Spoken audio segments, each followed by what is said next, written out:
Hello, what's going on, everyone? This is the Noah Gillian Show, and I, of course, am your host, Noah Gillian. So happy you decided to join in today.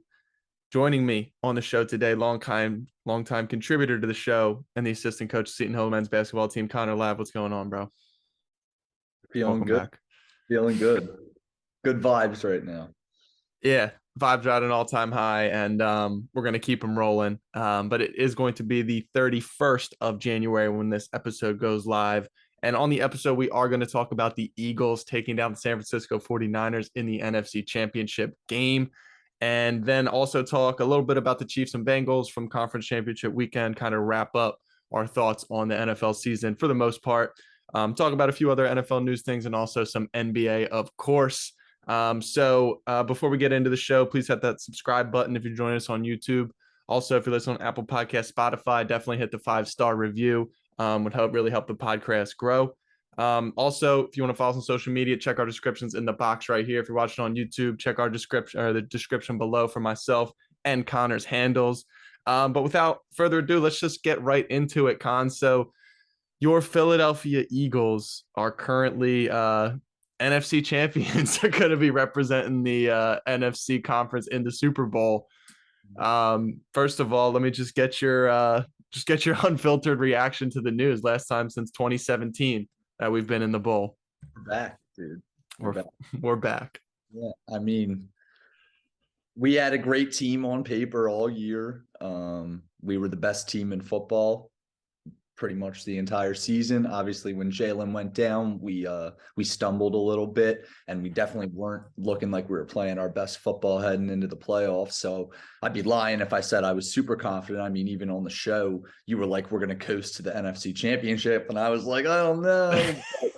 But I mean, we look like we kind of we've refound our form from earlier in the season, and we're a force to be reckoned with. So it's awesome to watch. It's awesome. Yeah, it's unbelievable. I mean, could you have any more stress-free like playoff run than what we just went through, man? Like wild card weekend, we get to kick back with our feet up, and then You get to each play game's Josh Johnson. yeah, Yeah. and then the game. I literally went up to our buddy Frank's house for the game, and I was late. I was a little bit late after the kickoff of the game, and I was nervous the whole Like way up because 2017. Just like 2017. We missed. literally I was thinking about the same thing, and I was like, I'm almost like I'm trying to get there as quick as possible because I almost feel like when I get there, the game's going to be over already because that's what happened against the Giants. Scored first drive. And it Like, was, and Purdy got hurt and all that stuff. So it was such a crazy run. Honestly, this team has done nothing for me to think that they won't handle the Chiefs. I mean, I know that's kind of a little bit aggressive to say, but at this point of the season, I mean, they've done every single thing from every facet of the sport to a T this year. From special teams could have been better, but defensively, studs up and down the roster. Offensively, studs up and down the roster. Franchise playing quarterback this season, or franchise quarterback, how we had in Jalen Hurts take that step this year. I mean, what there's just the only reason that I'm not just gonna say that they're gonna waltz in there and win is because of that guy, yeah. Patrick Mahomes. That is literally the only reason that if the Bengals were in there, and maybe, obviously we love Joe Burrow, See, but go ahead. I'm more worried about the Bengals. I'd rather play the Chiefs. I really would.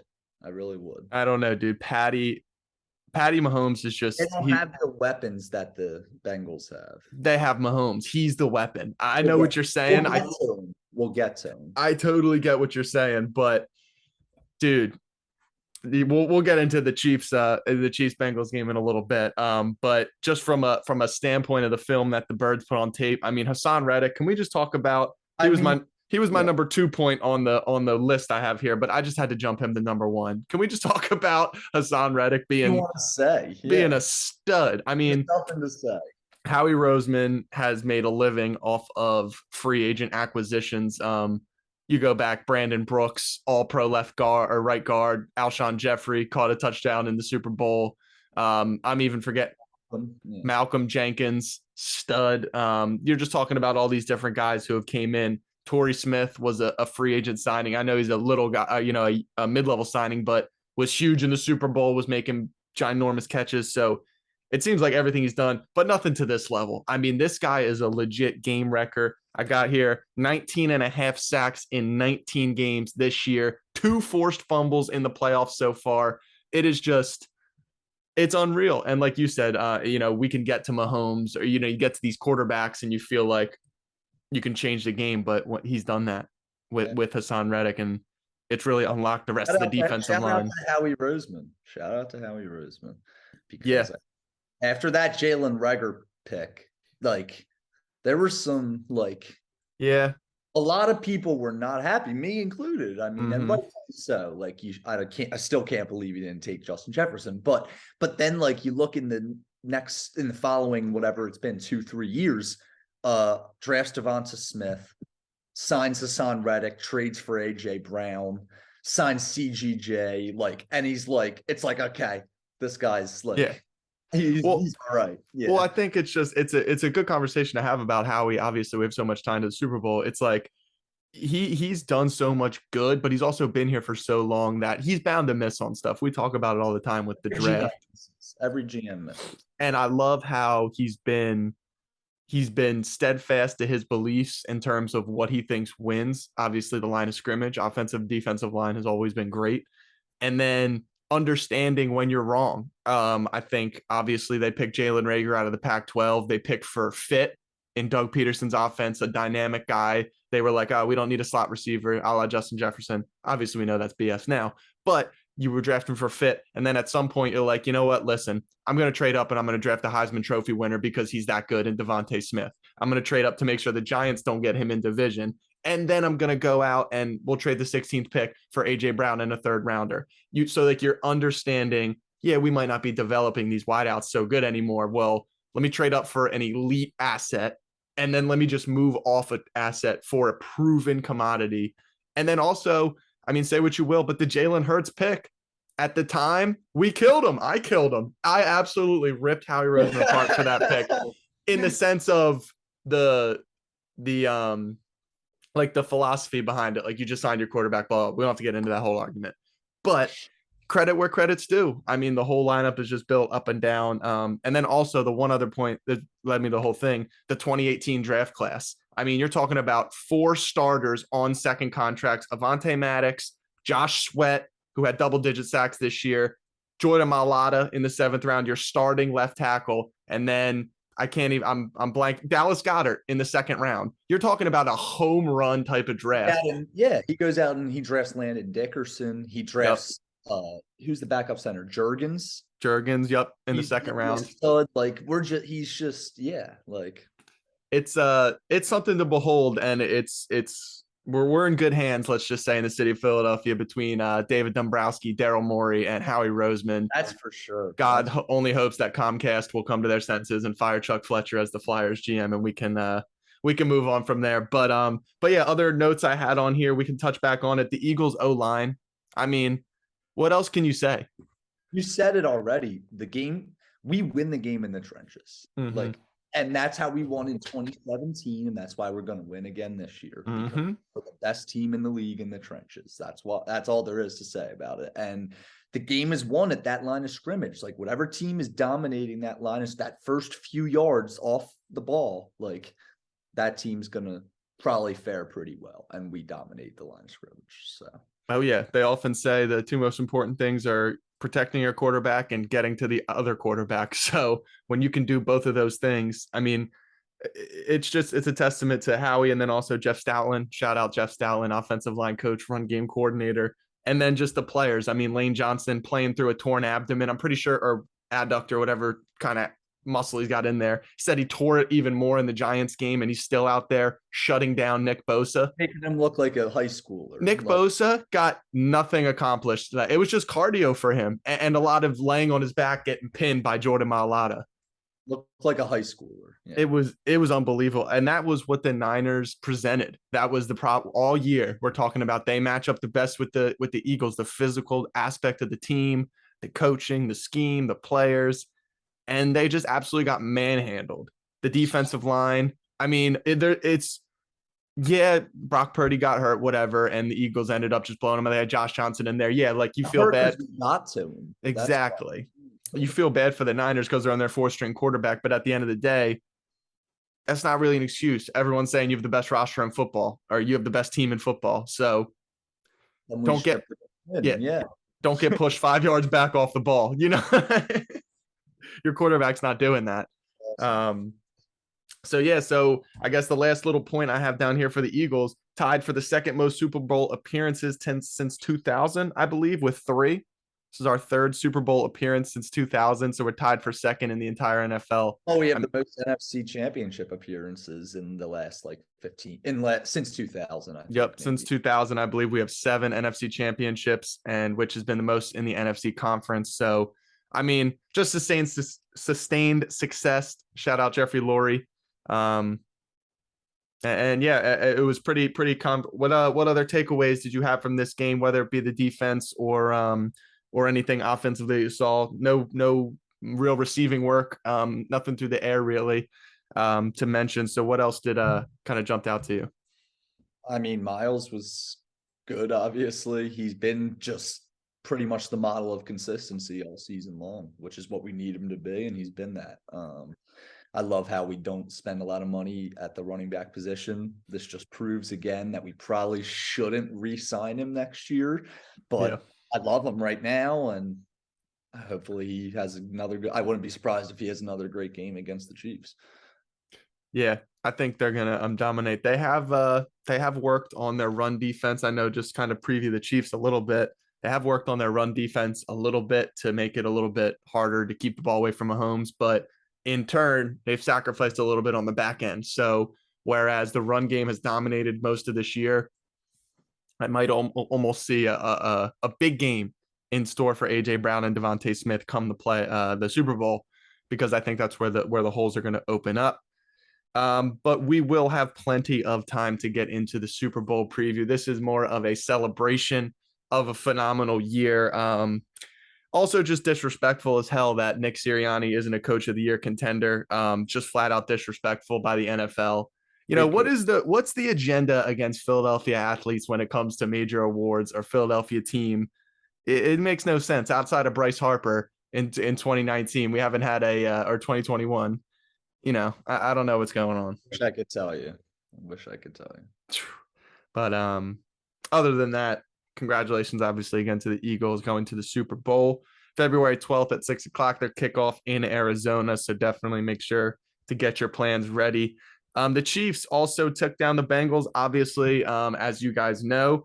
A thriller of a game. It was 23-20 was the final score. It was littered in controversy.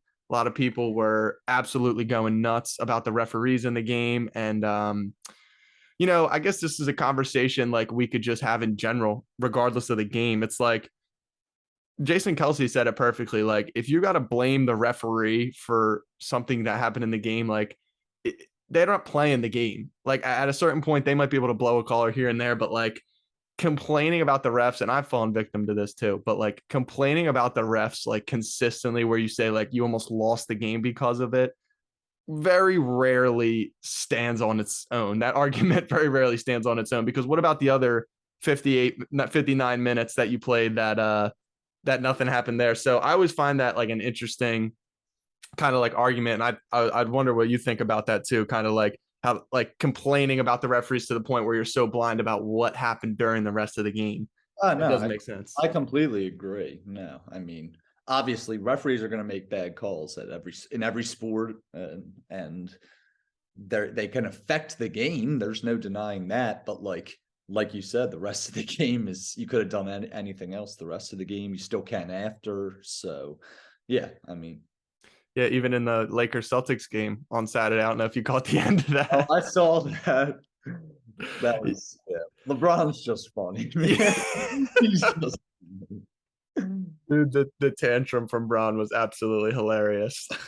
But we'll talk about LeBron a little bit more in the NBA talk when we get there later in the show. But again, the Chiefs take out the Bengals in the fourth installment of the Burrows Mahomes matchup. Mahomes wins his first matchup against Burrow. However, It is the fourth game out of four that came down to a game-winning drive at the end. So these are just absolute classic games. Connor, is this the next Manning-Brady rivalry in the AFC? A lot of people were saying it was going to be Josh Allen and Mahomes, but is it Joe Burrow? Yeah, I mean, I think it very well could be. Very well could be. We could see these two teams going back and forth for a number of years, you think? Definitely. Definitely. I mean, both teams have a ton of talent. Obviously, the two quarterbacks are two of the top 5 quarterbacks in all of football. Mahomes is the best quarterback in the world. And after this year is probably a top 5 quarterback. So yeah, Joe is absolutely up there and was right there within him in the game. He had a couple plays to Jamar Chase. I mean, Jamar, that's another thing I wanted to talk to you about. Why is Jamar just like behind Justin Jefferson? Is he like really not better than him? He is. I was having a conversation with a couple, my brother and a couple friends about who the top 5 wide receivers are in the NFL. And I didn't give like necessarily a complete order, but it was like Jefferson, Devontae, Adams, Chase, Tyreek, and Diggs. No. Not Stephon Diggs. He's like just outside. Maybe Cooper Kupp. Cooper Kupp when he's healthy, probably. There's someone I'm forgetting who I think I put in at 5. But my point Hopkins. was, yeah, he hasn't really been playing. I'm trying to think of the other wide. AJ Brown's right there. Yeah. There was somebody else who I'm forgetting, but my point was Chase is a top 5 wide receiver. Like, yeah. I mean, he's doing things that only Randy Moss does. I know obviously Justin Jefferson is putting up ridiculous numbers, but I feel like we've just kind of granted him the he's just scores. Yeah. But he's got yak to like he can do so many different things that Jefferson can do as well, but I just feel like it's not cut and dry where it's just like, listen, Jefferson's number 1 no matter what, and Chase is, no higher or can't even be discussed in that conversation, because I think it's definitely a conversation that can be had and supported either way. Yeah. You really don't think Diggs is top 5? No, Cooper Kupp's 5. Wow. We have a friend that would disagree very strongly on the matter. He's probably 6. I think he's 6. Yeah. I was told by that same friend that Cooper Kupp can't be included with those same wide receivers because he plays in the slot. Okay. And that somehow doesn't make him and Diggs is the 5 on the same level. I know. Well, here's the thing. I love Cooper Kupp. He won me a fantasy championship last year, and I think he's a beast, but obviously was hurt. We'll just say the best 4 in the game are Jefferson, Chase, Adams, and Hill, in my opinion. Okay. I think I can rock with that. I feel like there's one person that we're forgetting too, but I don't know. I think we got all of them. But yeah, back to the Chiefs. I mean, Mahomes drove him down. He had a last stretch. I mean, he had one leg, and it was 3rd and 4, and he scrambles, and I don't even know how he even ran, but somehow got the first down. This was the play where he got shoved late out of bounds, and they threw the flag on. But just to get the first down, like, he had to run probably 30 yards in a dead sprint with 2 guys on him, like on a sprained, like high ankle sprain. So I thought that play just kind of encapsulated everything. He missed a ton of throws in this game too. Like, there was a ton of balls where you could see he couldn't drive off that right ankle. And still, like, when you needed just one play, like, it was made by Mahomes. And that's why that's the only reason why the Chiefs make me more nervous than the Bengals. Obviously, Burrow is capable of doing that as well. But the fact that their offensive line is so beat up, I think we could have just gotten to them. I mean, just like you said with the Chiefs, I think the Chiefs offensive line is much better. Obviously, they're anchored inside at the middle with Creed Humphrey at the center. I think they have Joe Tooney in their guard, maybe Orlando Pace. I'm Orlando Brown. I might be making up names, but I'm pretty sure they're all. Not gonna lie, I don't really know their offensive line by name. Orlando Brown, I think they picked up this year. Regardless, they overhauled their offensive line over the last 2 seasons, and it is like from that 2020 Super Bowl when they played the Bucs, when Mahomes was throwing like 2 inches off the ground, because like since that point, their offensive line has been elite. So I would rather have played the Bengals over the Chiefs, but then again, I still think the Eagles are favorites. The Chiefs actually opened at 1.5 point favorites. You saw that? It swung already. Yeah. Flipped right away to the Birds minus a point and a half. I could see it getting up to 2.5 again, maybe two. Already. Yeah. Yeah. So I could see it hanging right around a field goal by the Birds. And I think that's fair. I think the Eagles should be favored in this game. And, it's going to be a lot of fun. Kelsey versus Kelsey. That's Can't a big wait for this week. Big storyline going into the game. Yeah, that's going to be crazy. It's going to be incredible this week. How about it, man? They literally started this podcast this year, and all of a sudden they rip off one seeds, all pros, Super Bowls. It's the biggest podcast the biggest sports podcast on Apple Music and Spotify. And it's those two goobers who really have no clue how to do a podcast. 2 hours just talking. Yeah, it's awesome. They're both awesome. Travis Kelce's not going to be stopped. We should just try and shut everyone else down and let him do his thing and contain him a little bit. We should just put CJ on him all game. Yeah, he'll cook. Or like Bradbury on him all game. And just like, you know what? The defense is good enough. If we can limit him, it's going to be tough though. He's so good. Anybody but it's got to be Bradbury. He's the only one physical enough to really get with him and then also like be on the move with him. Yeah. I think he eats up Kazir White and TJ Edwards. I mean, it's not even going to be close. But yeah, that's going to be a lot of fun. Obviously, the Chiefs will be there for the third time in the Patrick Mahomes era in his 6 years. But with the winners must come the losers. So let's talk a little bit about the Bengals and San Fran. We already talked about the Bengals a little bit about how we believe they're going to be here for a long time. And this really could have gone either way, this game. So I definitely think it could have been the Bengals. And I think we're going to have those two teams at the top of the AFC even next year. But they also have a question coming up. T. Higgins is going to be up for a contract soon. They got Joe Burrow, obviously, pending a massive contract. Obviously, you're going to re-sign Chase. You're going to try to, get him in there. But do you just you spend on T to bring him back and let other positions go? Is he that valuable, you think? I think so. I mean, I'd have to look at their salary cap, see what their finances are looking like. But like, I think if it's possible and doesn't like handcuff them for the future, then yes, I would look to bring him back. I mean, having him and Chase on the outside it's pretty lethal, especially when you have a top 5 quarterback under center. So yeah, it's deadly. T's a beast. Yeah. He's an absolute savage. He made a couple of crazy catches there too. But yeah, I think they're going to be back. They do have some decisions to make soon. But like we talked about, they're pretty set for the long term. Someone who's not so set at the long term at the quarterback position is the San Francisco 49ers. Came out today. Brock Purdy tore his UCL. He's going to be out 6 months, probably getting a little Tommy John, a little TJ. Yep. Jimmy Garoppolo, free agent, and Trey Lance broke his ankle. Season, yeah. So are you all in on Trey Lance, or do San Francisco make a run at Tom Brady? I doubt it, but maybe they could. Maybe they could. I mean, he's a free agent. He's got ties to San Fran. Does he? He's a California guy. He likes his LA, or not LA. He likes his West Coast living. Does he? I believe. All right. Yeah. I mean, they'd be good. You think they should? Would you rather have Trey Lance under center next year and go with it, or try to make a move on TB? What do you think they'd be more successful with? TB looked pretty rough at the end of the year. I don't know, dude.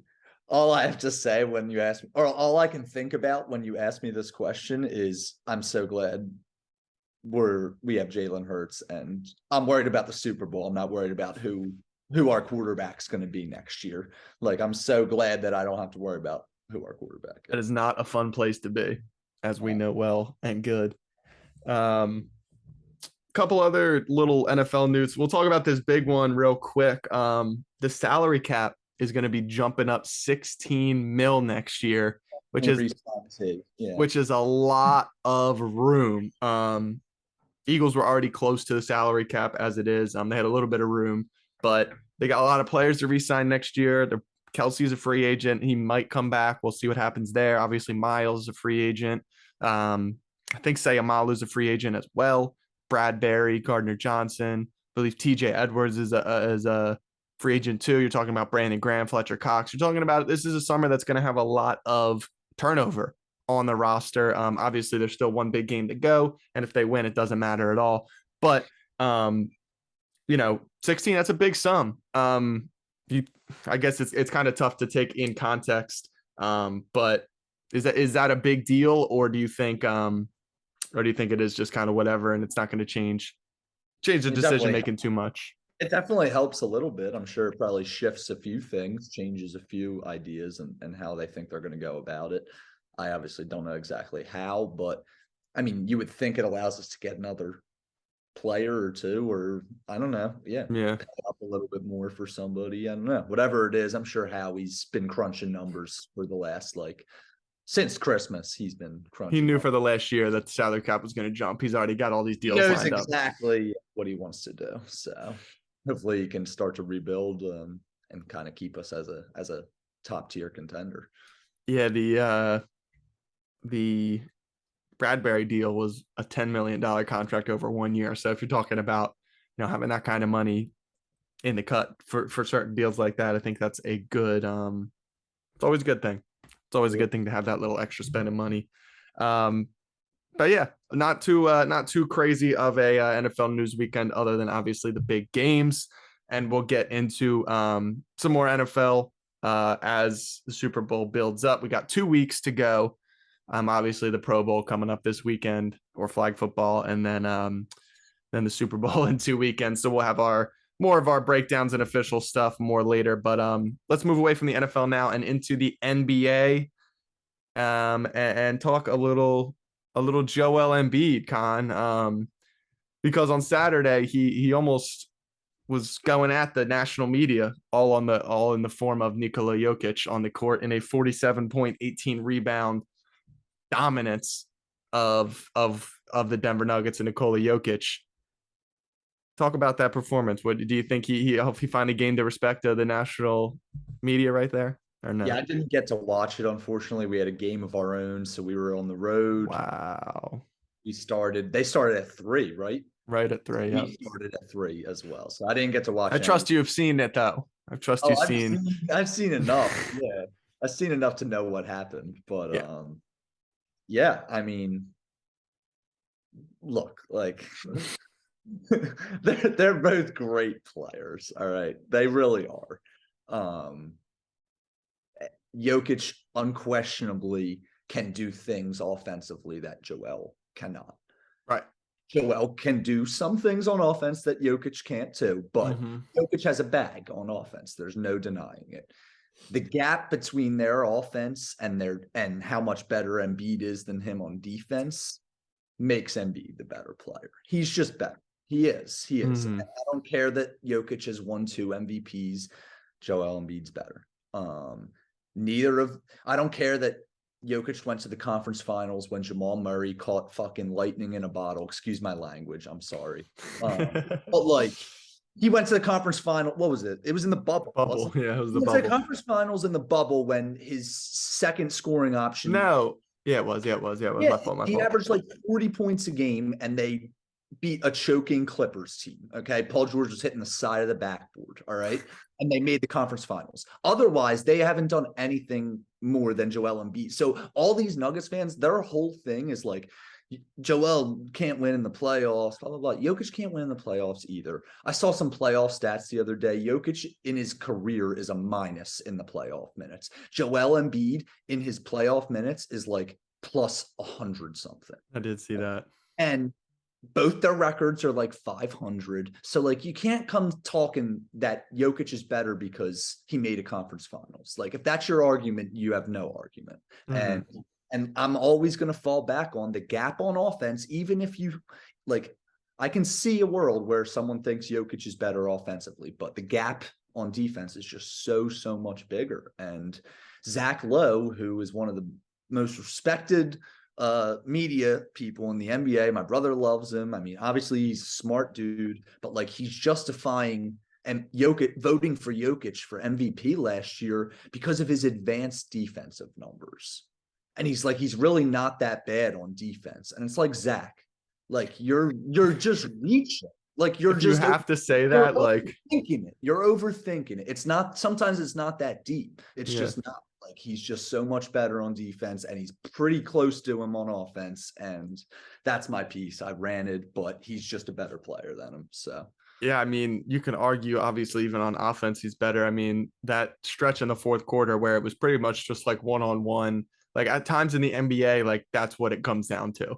Like in those big games where you can get into a set where you get into a one-on-one and Joel just can't be stopped. I mean, Jokic does his thing down low and he can defend, but when you got a force like Joel, and then even on the other end, when Joel's locked in and engaged, don't you think that advanced stats also, can't contextualize when Embiid's got to take 25 shots or 20 shots and maybe doesn't give 100% effort on the defensive end the whole time, but at his peak is a all defensive player of the year contender. I just feel like they don't think about that aspect of the advanced. Oh, well, his advanced statistics are this and are that. Well, it's like, that you got to be able to contextualize certain things with the MVP award. Like you can't just, that's why you can't just go off numbers. And absolutely. And then the thing is, it's not like Embiid's advanced numbers are bad. No. They're great. They're awesome. They're right there. There's no red flag. They're better. Right. It's just that like on the surface, Jokic doesn't look like a good defender. So they're trying to make him seem like he actually isn't that bad, which whatever, fine. He's a little above average defender. Well, Embiid, like you said, is a defensive player of the year candidate. Yeah. So looking at an above average defender at his advanced numbers or an all defensive player on the surface, right, and with his advanced numbers. It's like, what are we doing? I also think it's an interesting conversation to have, being able to play with any supporting cast and still be effective. You've seen Joe with Ben and more of a pace and space kind of offense, but also with a post work. You've seen him without Ben and just Tyrese Maxey still being successful, still winning games. And then you see him also with another player, James Harden, more pick and rolls than he's accustomed to, and has been able to adapt his game but at the same time, everyone's adapting to Joel because he's so great. But when Michael Porter Jr. and Jamal Murray obviously are out in the playoffs, obviously you're going against the Golden State Warriors. But at the same time, like Memphis gave Golden State a run last year. Like obviously Boston's a great team, but they gave Golden State could have been beaten last year in the playoffs. And for Jokic to, for lack of a better term, I mean, I don't want to say it because it might come off a little harsh, but like kind of folded like in the playoffs, like really none of those games were particularly close. They won one game after they went down 3-0. And like, it was like almost like Golden State was like, all right, we're just going to go home for game 5 and we'll win that. And I feel like that's maybe a point in Joe's favor. And it's not to take away from Jokic because he's fantastic. But when you're talking about MVP and you're talking about splitting hairs at the top, I think it has to be included in the conversation. Yeah. I mean, that team was never going to beat the Warriors. Like you said, I understand that, but also, I don't know. I just feel like, yeah, I agree with you. I feel like that's I feel like that's got to be part of the conversation at least as well. You're talking about, I'm sure that series ruined his plus minus in the playoffs. He was probably a minus like 50 in that series. Like, yeah, that's true. And he's a great player, and we love Jokic. I know he used to love Jokic. Used to be one of your favorite players. I feel like. I always liked him. I was like, yeah, he's really good. Yeah. I didn't think he was going to end up stealing MVPs from Joel Embiid. I thought he was just going to be an all-star and a good player. Like, yeah, I think if he doesn't get it this year, he's never going to get it. Jokic isn't going to win it this year. Huh? Jokic isn't going to win it this year. I don't think so either. He got his Steve Nash back-to-back. He's the favorite, I believe. But I think that performance on Saturday, pretty much head-to-head, mostly with Jokic, I feel like that could be a big swaying point because 2 years ago, or it was either 2 years ago or last year, Denver came into Philly and the Nuggets won and Joel didn't have a good game. And writers even mentioned there, he's like, well, that matchup, I mean, like that at least was a hair we could. So that was either like something a nit to pick in our conversation about the head-to-head matchup. So I feel like down the course of the year, like that big of a performance, that dominant of a performance, comeback win from down 15 against the number one team in the West at the time, I think could be used as a narrative argument that the NBA so often falls themselves into with the MVP. So I think it's going to be really interesting. Like you said, I don't think Jokic, he's not going to be the first person to three-peat since Larry Bird. Like, come on, you're talking about this guy. Like, It'd be criminal. Any conversation you have with anybody, I feel like who's the best player in the NBA, I rarely hear Jokic. You might not hear Embiid either, but it's always LeBron, KD, Steph Curry, Giannis. Yeah. You know, I mean, like Jokic is starting to get in there, obviously, but he has already won 2 MVPs, and you're talking about like that. So I just think it's really interesting to discuss there. But I don't think I think Joel helped himself on Saturday. Let's just say that. We're running out of time here, so we'll kind of wrap up our talks there. Sixers now up to second in the East. I know you said regular season doesn't matter, but are we at least getting a little bit more hype than most years real quick before we wrap it up?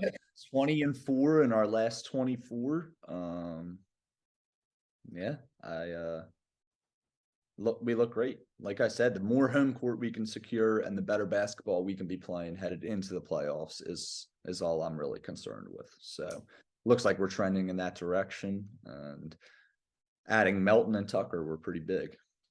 Yep. It's going to be really interesting, and let it not be let it not be forgotten that I did call on the podcast last year after the trade that they had a better chance of winning the finals this year than last year. Just saying. Not saying, just saying. But that's going to wrap it up for the show today. Definitely give us a follow on social media. Check the description below for all our handles. Thanks again, Con, for joining. We'll have to have you back on soon. Always a pleasure to have you, brother. Yep. Thanks for having me. Always great to be on. And yeah, we'll talk again soon. Yes, sir. But for Connor and myself, thank you so much for listening. We look forward to seeing you again next time.